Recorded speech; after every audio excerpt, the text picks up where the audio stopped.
reason you cannot trust the Bible is because it advocates slavery. Whoa, whoa, whoa, whoa. Time out.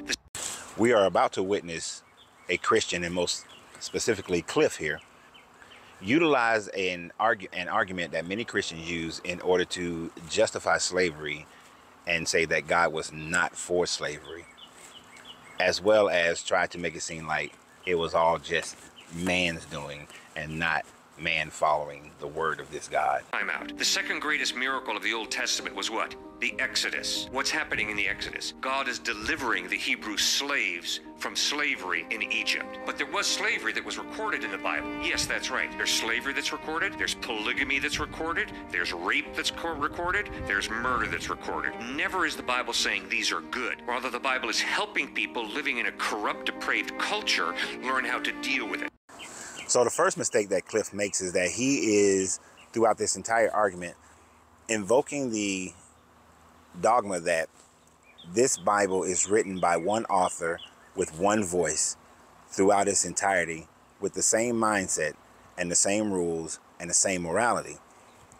But the truth of the matter is, the entirety of the Bible is written over thousands of years, written by multiple authors, thousands of years, written by multiple authors at different time frames, in different situations, in cultures that vary from one to another. Now, as far as the Exodus being the second greatest miracle in the Old Testament, I'll give him that one. As far as them coming out of slavery, that is what it says. But it came out of slavery in the most violent way. As you can read in Exodus, it first states that Pharaoh's heart had to be hardened by God, meaning that he forced Pharaoh to maintain slavery of the Israelites in order for this God to turn all the water into blood, to kill all the firstborn children, to kill all the animals, to kill all the crops, to make the people suffer through hailstorms, frogs, flies, boils, in order for this God to release them, in order for Pharaoh to release them. Yet, multiple times in this story, this God had to harden Pharaoh's heart. Now, the other part that he gets into is the fact that he groups all these different things together to make them as one, when the Bible speaks of each one of them individually. Slavery is spoken of individually in the Bible. Polygamy, which is allowed. David was given Saul's wives. Abraham had multiple wives. Jacob had multiple wives. And the 12 tribes of Israel came out of the 4 wives of Jacob. The only clarification is when people like Esau married a wife who was not a blood relative or a member of the tribe to which he derived from. That is the only type of polygamy that was not allowed. And in the New Testament, only priests and deacons are not allowed to have multiple wives. So the Bible speaks differently on those subject matters. He also speaks differently when it comes to rape. It depends. The rape is not permissible, no. But instead of the man being killed in every instance of rape or being punished in every instance of rape, if the young lady is not betrothed to another man, the rapist pays the bride price, and now the victim has to marry her rapist.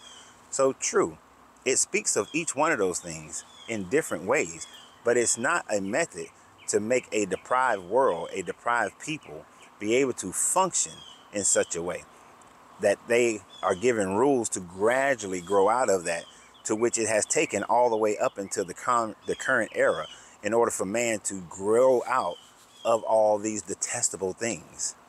Remember, ladies, it has only been about 30, 40, 50 years since you have had rights that says that you can be raped by your husband, that there is such a thing as spousal abuse, that daughters aren't sold off as bride prices by their husbands, by their fathers, I mean. So this guy couldn't just say all rape is wrong. All rape should be punished this way. He couldn't just say no one should have more than one wife, but allow those and give wives to men. You're leaving a lot on the table, but he's trying to group all of these things together to make them one thing when they're all individual and separate. Exodus chapter 21, verse 16, it says very clearly, if you kidnap someone and are caught with them in your possession or having gotten rid of them and sold them, you must be put to death.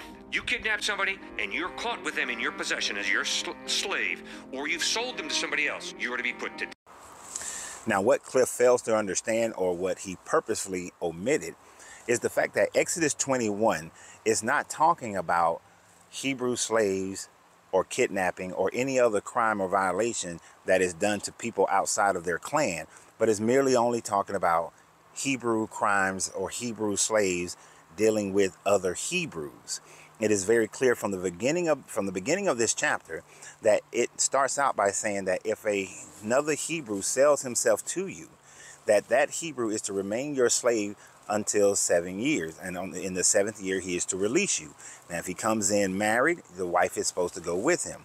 But if he comes in unmarried and marries another, and the master gives him a wife, then he may leave, but the wife must stay. No women's rights here.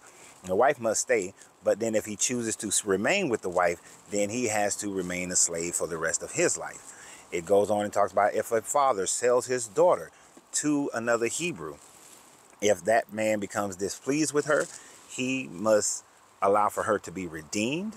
But if he does marry her, well, at first it says that she can't leave in the 7th year. You don't let them go in the 7th year. They just remain a slave. But then if he chooses for her to become his wife, then he must make her his wife. And then if he becomes displeased with her, he cannot put her away, but must still maintain the wifely duties. And if he chooses to marry another woman, he must be still remain a husband to that first woman that he purchased from the father. So it is very clear that polygamy was very much allowed in your Bible. Also, it goes on to talk about kidnapping. It's speaking of kidnapping another Hebrew person. It talks about if you strike dead another Hebrew person. So these are just intertribal laws that he's trying to make seem like it's for all of the Bible and for all of the people. In the New Testament, you're in the Roman Empire, and over 50% of the people in the Roman Empire were slaves. Doctors were slaves, lawyers were slaves, business people were slaves. It was like indentured servants. Were some of those slaves mistreated? Tragically, yes. A lot of those slaves, though, were treated very respectfully. Now, when Paul says, slaves, obey your masters, what he's doing is he's not saying that slavery's good, but he is saying Christians do not follow Spartacus and cause a slave rebellion in the Roman Empire, because that's really going to mess things up. Instead, respect your masters.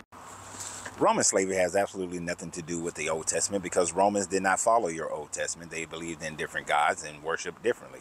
So this point of the argument doesn't even matter.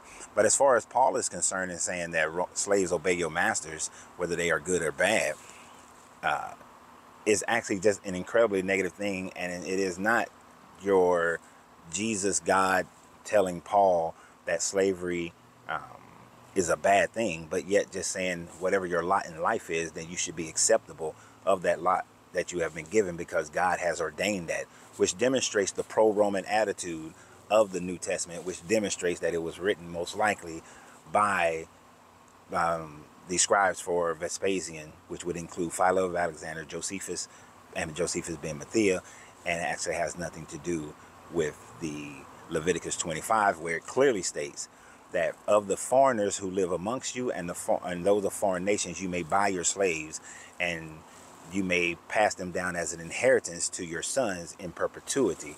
So he is very misleading in his argument. Understand that freedom is best, and when you study the abolition of slavery around the world, usually it is motivated by followers of Christ, like Frederick Douglas here in the United States, who understood biblically all human beings are created in the image of God, therefore to enslave someone is absolutely evil. And they fought against slavery for the abolition of slavery, and they succeeded, because Jesus Christ and the Bible teach that no man, no woman is inferior to anybody else, because God created all of us in his image. Since he wants to go into modern times, when you study slavery, you see that it was Christians who who started slavery of the African. It is Christians who started American colonies as slave states. It is Christians who went down into Africa and made slaves out of the people. So therefore, your argument that it is Christians who led the evolutionary movement, you're absolutely right. But it's also those very same Christians who instituted the Jim Crow laws around the world. And Frederick Douglass was a former slave, so of course he doesn't like slavery.